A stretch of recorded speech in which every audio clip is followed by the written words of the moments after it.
So we're Microsoft, and I'm Patrick. I'm one of the security advisors for Windows, and this is Mark. Hi, I'm Mark Simos. I'm a solutions architect, and I mostly help customers defending against pass the hash and similar attacks. And I'm with Trustworthy Computing Group.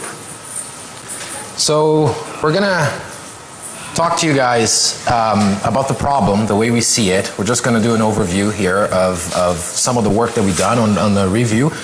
I'm assuming most people are familiar with pass the hash attacks, or at least the concept. Is anyone not familiar with it? I guess we won't get any hands here at BlackHat on that.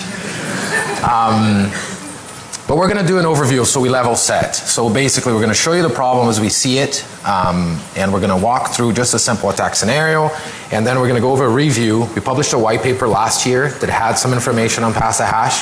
Has anybody had a chance to read? How many people read the white paper? So we got a few hands. So we're going to go briefly over. This talk is not about the white paper. We will cover some of the things that were included in the white paper. There are some mitigations in there that are important. Some of the concepts that we put or published on that document is still relevant.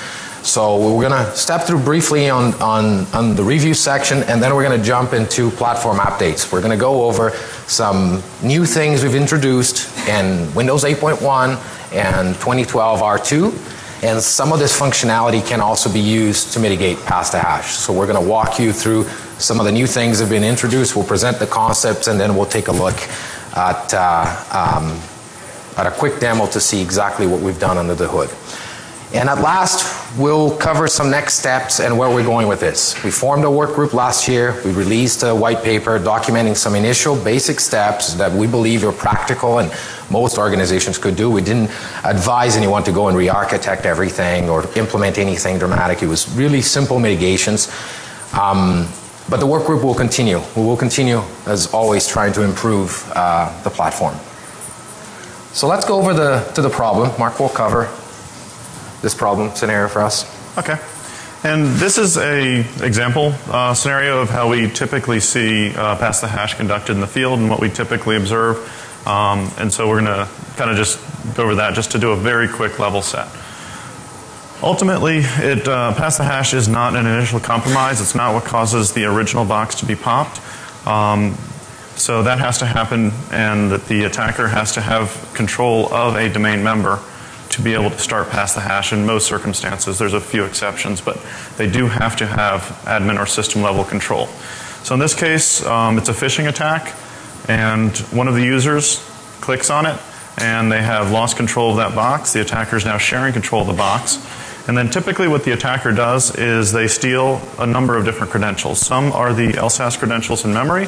Some are, the other ones that are available are the local SAM database, the NT hashes, and also any other saved passwords such as the machine account password, services that are starting on that computer. There's a number of different passwords that can be stolen, or credentials rather. And then the attacker then typically takes those credentials and compromises additional machines. And in this case, they found a machine where a domain admin had logged in, and so they've gotten a set of credentials for the domain admin. At that point, they are sharing control of the domain admin account with the legitimate domain admin, because they both have credentials to log into it. And sharing control of a domain admin account means you're sharing control of the domain and all of the resources that are joined to it, including workstations and servers that are member servers, and anything else that's Active Directory integrated that depends on Active Directory for its trust and security. And so that's the typical flow that we see in a lot of these attacks. It's not without exception, but that's typically what we see. So just to recap, some of the key things here I think that are important to point out is, first of all, when a workstation gets compromised and let's say the local administrator account password hash gets used on a lateral movement, usually it's because the passwords are the same on those machines, right? So if you have an image that you deploy with the same local administrator account passwords and that initial machine gets compromised, obviously those password hashes can be used to authenticate and perform lateral movement. Also, if there's privileged accounts on that machine, at that level that the attacker has obtained access, you can do just pretty much anything to obtain those credentials. So whatever's on that box, if it's captured, it can be reused. And I think this is important to keep that in mind as we walk through.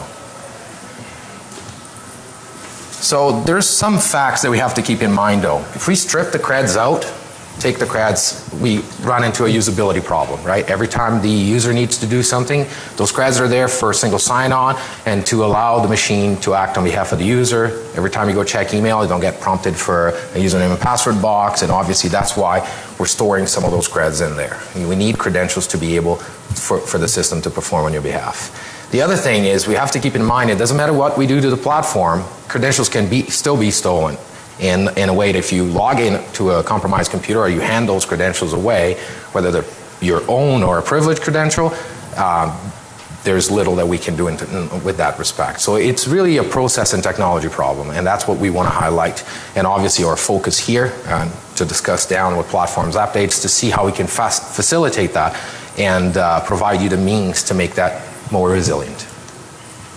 So let's go over a review of some of the work that we published. For the ones that read the white paper, this will be familiar. For the ones that haven't, we're not going to cover in great detail some of these mitigations, so please take a look at the white paper. We have some references at the end, and we have some reference documentation that we are going to leave with the slides, and then when it's posted, we can go and get that information. So back to the attack scenario that we just covered, the first thing is to protect those privileged accounts. So we've published step by step on guidelines that we believe would be simple enough that anyone could deploy on their infrastructure.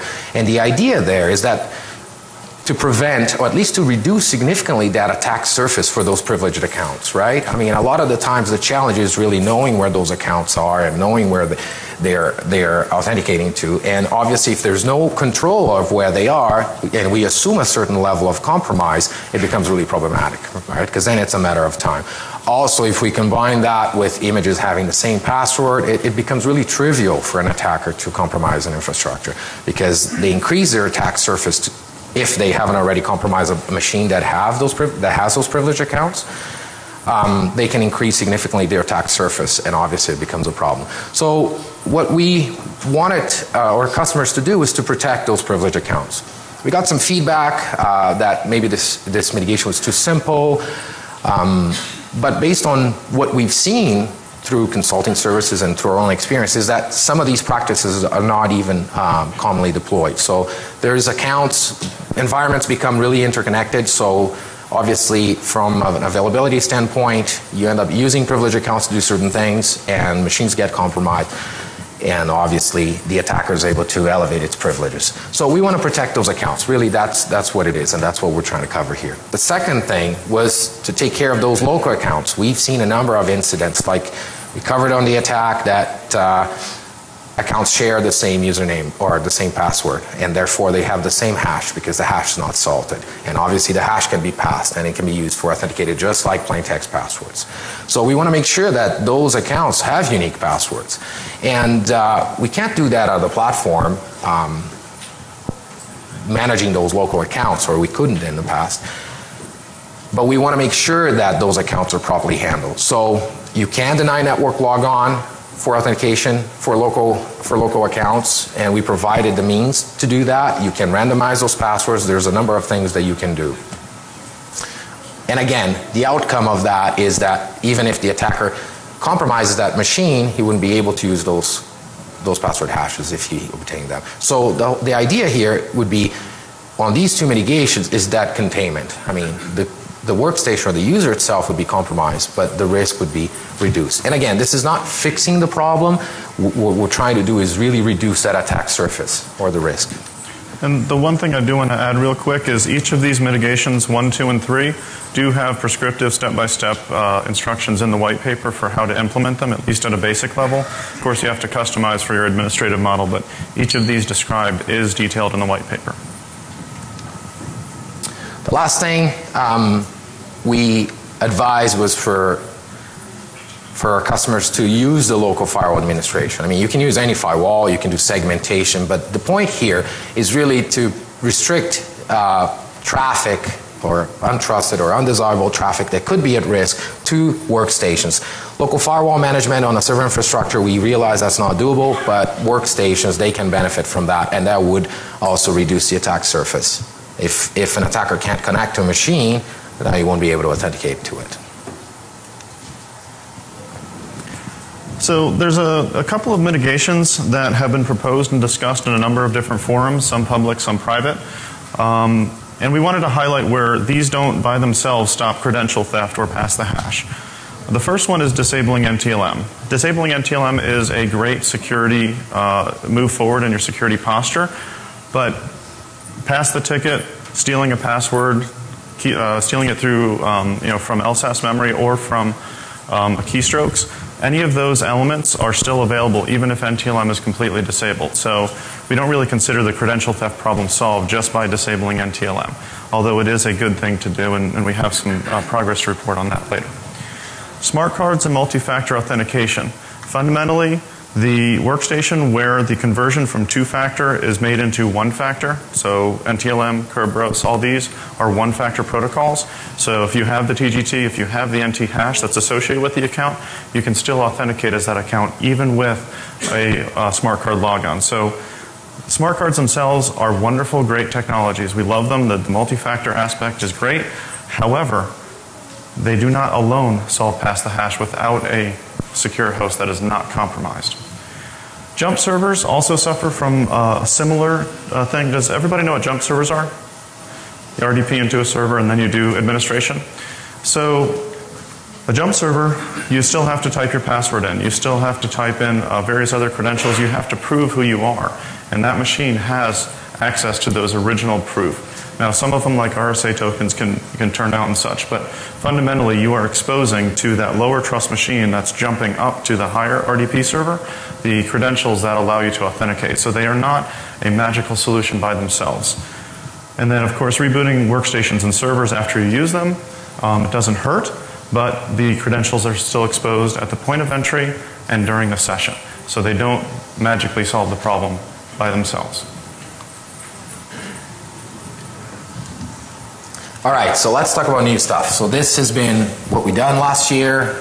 The white paper is available. Like I said, there'll be references. We will later update some of that information with some of the new mitigations that we can enable now. So what we're going to cover now is the stuff in 8.1 or Blue and 2012 R2, which is in preview, and it's available in preview.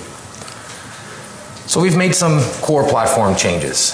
If you guys have If anyone has been playing with Mimikatz or WCE on the new preview, you've seen that we've cleaned up a few things.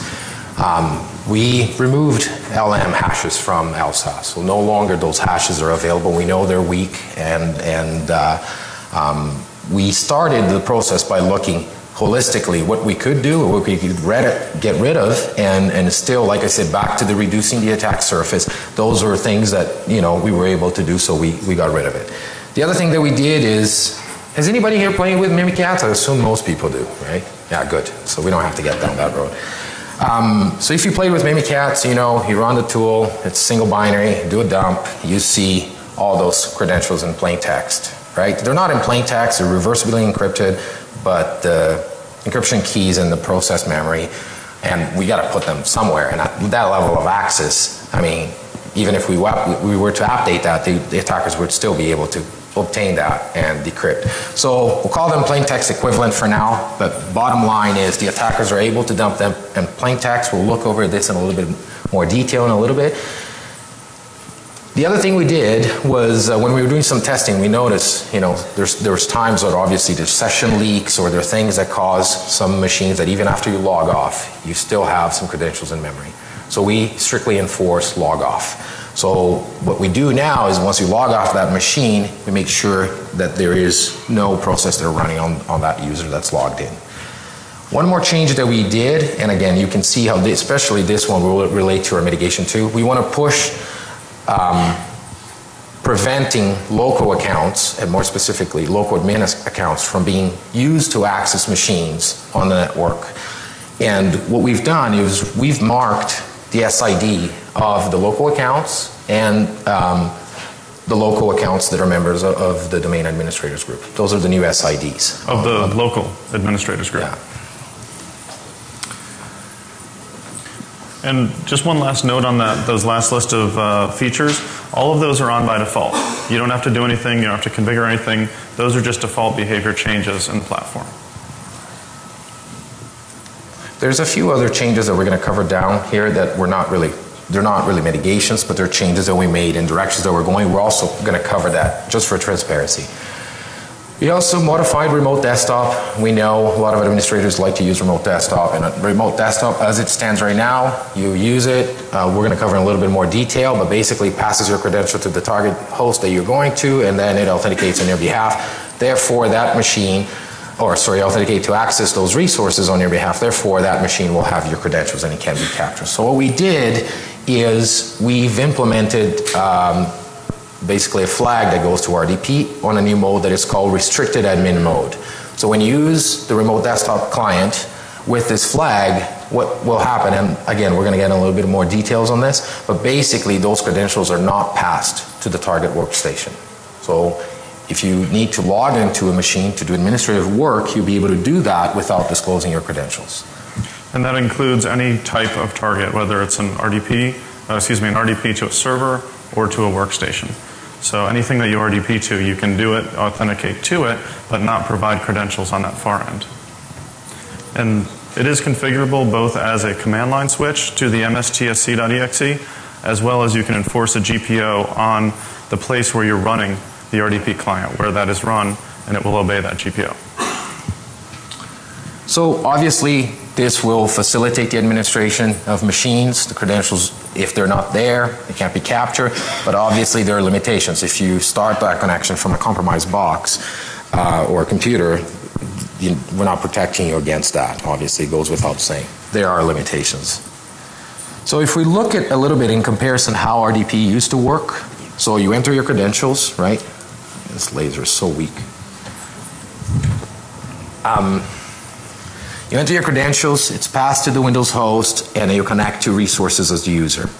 Now, what we're doing is, whether in curb mode or in NTLM, you connect to a Windows 8.1 device, and the RDP will connect without sending those credentials only. And in curb, we'll be using a service ticket, and on network logon, those creds are also stripped once it's authenticated.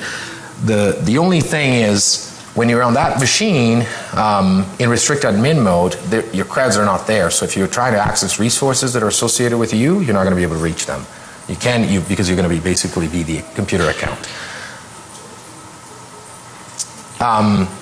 You do need to have the remote admin flag in order for this to work. We're going to cover protected accounts in a little bit. If you use protected accounts without restricted admin mode, or any other accounts without, your credentials will be sent to the target host.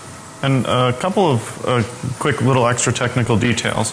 You get a service ticket to that RDP host where that's running the session, or a normal NTLM challenge response which does not transfer the credentials over. That authenticates you, proves who you are. And then they did something new and different, is instead of creating the process level token from scratch on the RDP host, they actually create a local token based on that network token, so that's how they populate that data structure. So to that RDP host, you are you. You're the person that authenticated, logged in. It's got a token like it always would. And when you travel off that box, you are traveling as the machine account. And so it will look like that computer is taking actions in all the various logs. So just to give you guys a little technical depth on how that works. Are you planning on changing that? The question is, are we planning on changing that? We just implemented this functionality, right?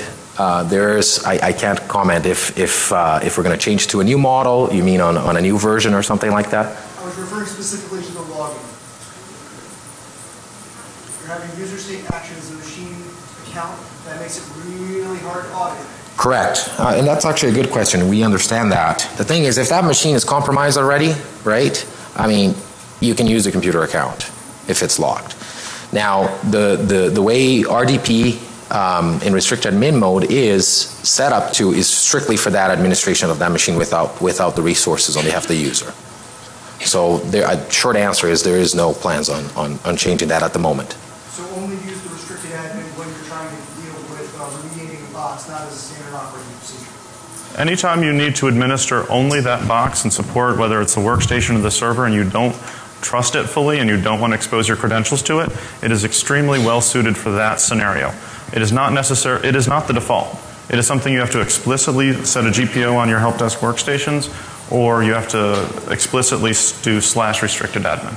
That's That's okay. We're actually going to save some of the questions at the end. We'll leave some time in our booth to go over some of the questions. We expect quite a few questions. So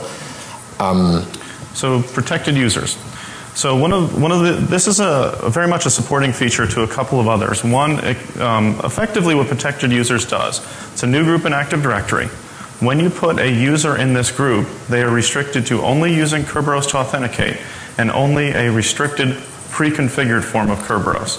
So only AES for the various cryptographic operations in the protocol, only a 4-hour lifetime that is non-renewable. This can be overridden with authentication policies, which we'll cover next. And delegation is forbidden on this account. So it is fundamentally a Kerberos only account, and it's even enforced on the domain level. So if you have valid NT hashes to do authentication, the domain will not authenticate those hashes for a protected user. And this, like all of the other features we've been discussing, is currently only available on the 8.1 and Server 2012 R2 preview. So the big thing where protected users is a very key effect is in the authentication policies, because those policies, which we'll discuss as the last technical item, are enforcing Kerberos policies, and you have to make sure that the user can only use Kerberos for those policies to fully take effect. It does not prevent someone from interactively signing onto a host, exposing their credentials there, and it's Kerberos only. It does not fall back on NTLM. So if your Kerberos is broken, or one of the dependencies that allows Kerberos to work, the SPNs, DNS lookups, etc., you will not be able to log in with these accounts. So you have to be careful. This forces the account into Kerberos only. And the picture here just talks about how the DC does refuse NTLM authentication in the case of a protected user, and those are some of the specifics on the features. You guys want to see some demos? all right, let's take a look at this. Hopefully the demo gods are with us. So what I have here is a Win 8.1 client, blue, attached to a 2012 R2 domain, as well as a Win 8 client. So that would represent anything prior to 8.1. And the first thing we're going to do is get my desktop to work. So here's my Win 8 client, and what we're going to do is, to save some time, we're going to just run Mimikatz. Most of you are the ones that have run. This is nothing new. Just run. It's one binary, a couple flags, and you get Mimikatz to work and to do its thing. And I'm just going to fight with my desktop here.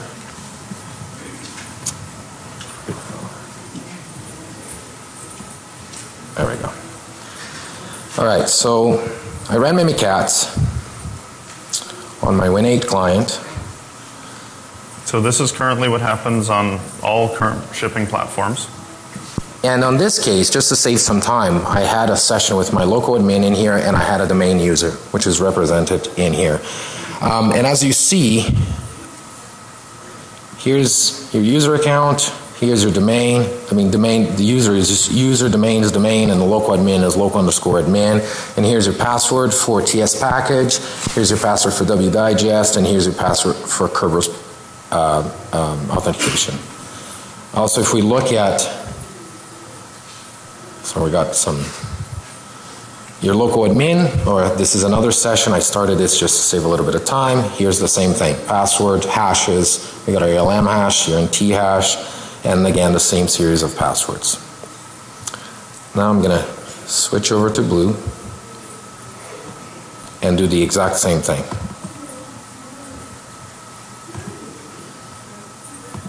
So we let Mimikatz do its thing. Oh my God, not really.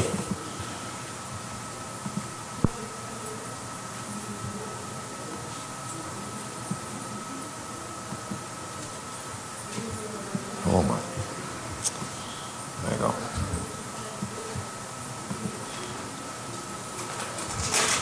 And as we start looking at it, here's the interactive user domain. So we still have LM hashes are gone, they're zeroed. TS package is disabled by default. Now, a good thing to point out, and again, at the end we'll just go over a quick summary here of what we're just showing you guys, but just to show you that really the passwords are no longer there. We got rid of the LM hashes, and now that is also valid for the local account. Where is it? And the NT hashes are still there for all accounts by default. Here we go. Here's the local admin at the bottom. Now, I have a user here, which is my protected user, and say the protected user has authenticated to this box. And just to explain that, local_admin is a local account, which is why you're seeing the plain text password in memory.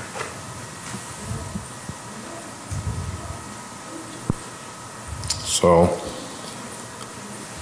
my padmin user, as you see, it's set up and joined to the protected users group, and I have previous login here again just to save us time, and as you see, this is what you get. No creds. And obviously no creds, they can't be stolen. So I think the protected admin group, just gonna... And the protected admin kicks off two protections when you put a user in there.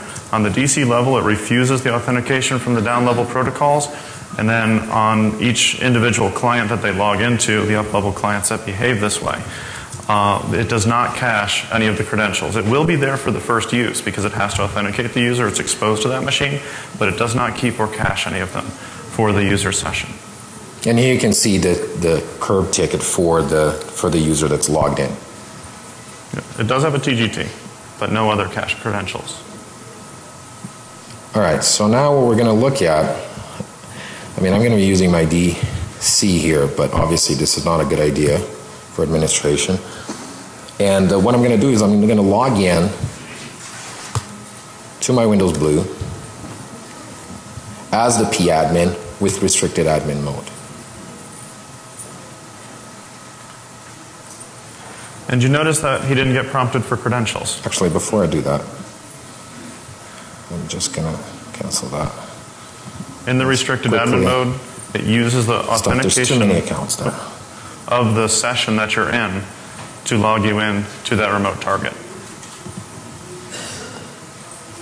So I could have logged out of, sign out of each one of them, but this will be quicker. I can show you.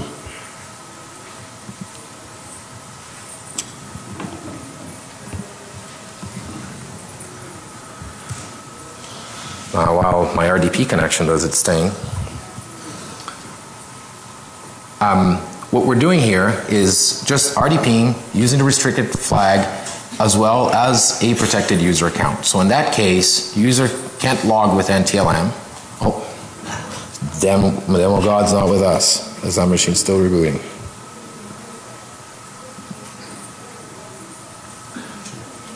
No.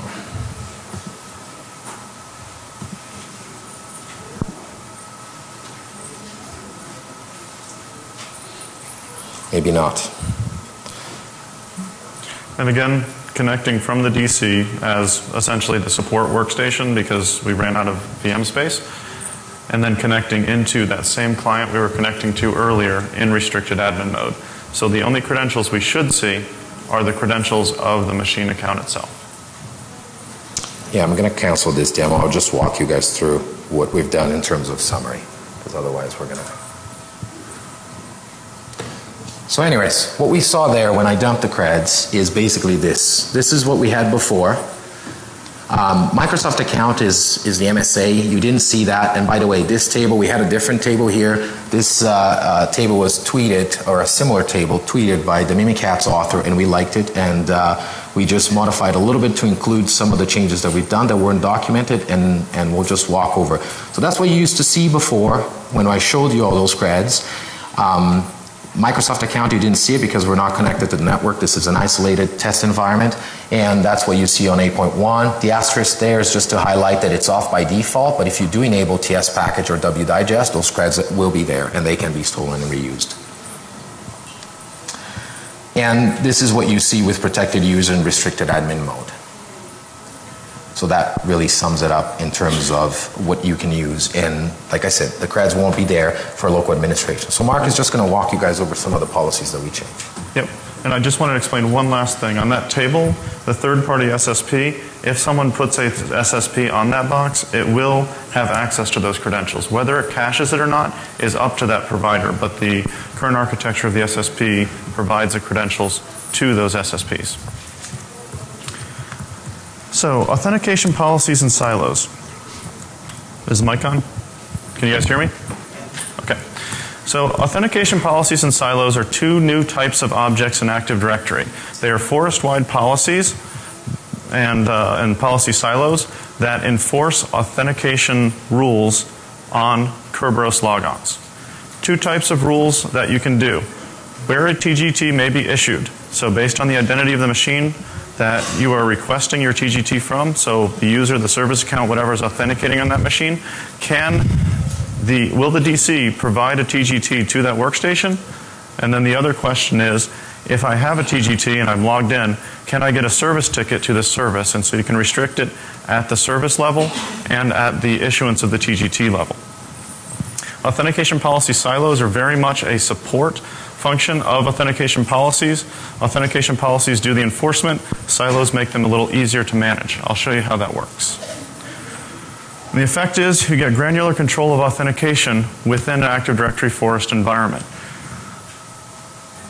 Key is this is not just a switch you turn on. This is something that has to be planned, has to be designed, has to work for the administration model of the enterprise. And of course, enforcement requires Kerberos, which means that you need to have the users that are going to be the user accounts that are going to be managed by the authentication policies have to be protected users for them to take effect, so that NTLM fallback is not an option. So, when you enforce authentication policies, there are three fundamental different types of principles in the Active Directory. One is a standard user account, which we're all familiar with. Sometimes you can use a user account to run a service, and it acts as a service, so it can be managed in both of those ways. A computer account is a separate account type, and it has a different set of rules, and the policies allow you to configure those differently than you would configure the policies for a computer or from a user. And then the third is a service account, and that's comprised of two different object types, a managed service account or a group managed service account. And that's what those policies refer to in the authentication policies. So I'm going to give you guys a quick view of what this looks like and where to manage it, and then I'm going to switch back to slides because quite frankly it's a very busy interface and I want to focus on the elements that are interesting. Okay, there's my DC. So these guys are pretty easy to get to within the authentication policy and silos. Within the Active Directory Administrative Center. You notice, wait, I'm looking at it on my screen, not on yours. I apologize. There we go. So this is the Active Directory Administrative Center. Bottom left there under Dynamic Access Control, there's those two new nodes. One is Authentication Policy Silos, and one is Authentication Policies. The policy silos are effectively, for the purposes of authentication policy, they are like groups. So if we crack open one of these guys, you'll notice that there's a number of principles that you can put into it. And you can put users, computers, service accounts. And then of course, you can apply the policy to them. So it's very much like a group. Ultimately the control though is on, and this is some mouse acrobatics I didn't anticipate. The control is on the accounts. So if you look at the server admin account, for example, go down to the policy area, you'll notice you can assign a authentication policy or a policy silo. Silos take precedence over policies. So if a silo has a policy associated with it, users configure to both, the silo will win. And ultimately that silo itself, which we just saw is associated with the policy,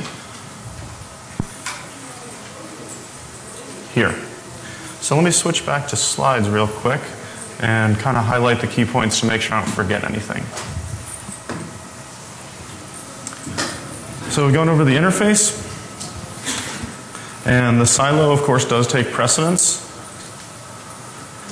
And the authentication silo example that I was showing you has pretty much, it links all of those principles together into that and assigns the policy to it. And then when you look at the policy itself, there's a couple sections. The first part, you can link those accounts directly to a policy and say this account is done with the policy.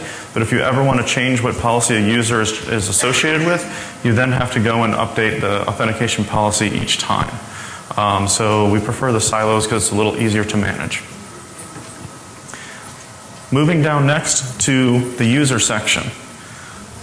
You can set up rules. I've set them up in a very simple way, which is if they're in the silo, the user can get a TGT from any of those places. You can also set up rules and specifically say, okay, this group of computers, this user may only get a TGT from this group of computers in Active Directory. It's pretty much group or silo is the two choices you have there. If that user account is running a service, so this is a service account, but it's not an Active Directory service account type. It's an actual user account running a service. You can restrict who may get a service ticket to talk to that service. Not very common on the user side. However, on the service side, that green box on the bottom becomes a lot more interesting because you can restrict, I don't want this sensitive finance app that's running by the finance services, the service account, I don't want anyone authenticating to it from outside of the silo. Period. They can't even get a service ticket for it. And of course, if I can want to restrict where that service can then reach out as an authenticated principal, I can also restrict it to the silo so it cannot get a TGT and run anything outside of the silo. And the last piece is a computer. All of these things that I've discussed previously rely on the Kerberos armoring feature, which was introduced in Windows 8 and 2012 R2. And effectively, the Kerberos armoring feature lets us know where that authentication is happening from because we authenticate who the computer is and then we build on that and get a TGT for either the service or the user account. Because the computer is the initial part of that, the computer doesn't have another identity where it authenticates to. So the only control you have is the place where the TGT, who can get a service ticket to it. Because many services, which are the target of authentication, are running under the computer system account, local service, local system, in which case you can restrict who can authenticate to that machine. So this is more of a clarification as opposed to mitigation. We have enabled LSA protection as a protected process. We have some documentation on it. Yes, it does block some of the current tools from reading because it requires signing and protected process only talks to protected process. But we do know that this, at its current state, it can be bypassed. The tools can use other means to dump that process memory and still achieve. So we're not really pushing this as a mitigation, but because we're documenting, we wanted to just clarify. So that's just that you can enable protected process as a direction that we're going, and there will probably be more on that later. Now, some of this information like Win 8 and Win 8.1 has been available as of last week. The Windows Server 2012 stuff documentation was published today, so it should be available by now, and these links will be available on the slides, and we're going to leave our contact information if you guys want more information on this. So where are we with Pass the Hash? Just or credential theft and reuse in general. So we formed a work group. We released this white paper that we're advising you guys to read and that we will update. We've been working, trying to get some internally proposed product updates. We've implemented some of these updates in Win 8.1, and it's available for you to play around. We're recommending, especially people from the security community, go out, get the preview, play around with it, see what you think, give us some feedback. And we're going to also backport some of these updates. I can't give you guys the details because we're still looking into this and looking at dependencies and other details of what exactly we can backport, but there will be an advisor that will be released with some information. Here's our contact information. Again, I'm Patrick. This is Mark. We will continue to investigate this issue. And as a last note to you guys before we wrap up, we just want to say we're looking for people that want to improve the security of our products. So if you're interested, come to your booth. Mark and I will reserve the next half hour. We'll be at the booth answering questions, so please come and join us. Thank you.